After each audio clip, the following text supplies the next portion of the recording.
शहर उत्तरमधील महाविकास आघाडीचे उमेदवार महेश कोठे यांच्या प्रचारार्थ प्रभाग क्रमांक 2 मधील शेळगी दहिटणे भागात होम टू होम असा प्रचार करण्यात आलाय। सोलापूर शहर उत्तर विधानसभा मतदारसंघातील महाविकास आघाडीचे अधिकृत उमेदवार महेश विष्णुपंत कोठे यांच्या प्रचारार्थ प्रभाग क्रमांक 2 शेळगी दहिटणे परिसरात स्थायी समितीचे माजी सभापती केदारनाथ उंबर्जे यांनी होम टू होम प्रचार सुरू केला आहे। प्रत्येकाच्या घरोघरी जाऊन राष्ट्रवादी काँग्रेस पक्ष शरदचंद्र पवार पक्षाचे अधिकृत उमेदवार महेश विष्णुपंत कोठे यांच्या तुतारी वाजवणारा माणूस या चिन्हाला मतदान करण्याचं आवाहन त्यांनी केलं। शेळगीतील नागरिकांनी प्रचार करत असताना अनेक समस्या केदारनाथ उंबर्जे यांना सांगितल्या।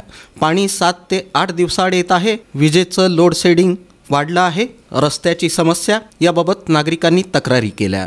त्यावर बोलताना केदारनाथ उंबर्जे म्हणाले की मी नगरसेवक असताना आपल्या भागात 1 ते 2 दिवसाआड पाणी येत होतं।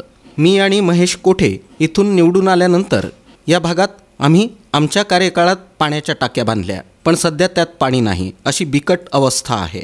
त्यासाठी आता आपल्या सर्वांनी राष्ट्रवादी काँग्रेसचे उमेदवार महेश कोठे यांना निवडून देण्यासाठी तुतारी वाजवणारा माणूस या चिन्हासमोरचं बटन दाबून मतदान करावं, असं आवाहन केदारनाथ उंबर्जे यांनी केलं। Navsamata society, Mahalakshmi society, Yoginath society, Dharmarajnagar, Kamakshi society, Saraswati Nagar आदी ठिकाणी हा प्रचार केला जात असून तेथील नागरिकांचा चांगला प्रतिसाद मिळत आहे। या प्रचाराप्रसंगी महेश जेऊर, बसवराज चडचण, पिंटू त्रिशूल, योगेश दुलंगे, जगदीश वळसंगे, चंदन त्रिशूल, आशिष आंबेकर, भारत मामड्याल, नागेश धायगुडे, मोहसिन इनामदार, सुनील धुळे, अभिवाले आणि परिसरातील नागरिक उपस्थित होते।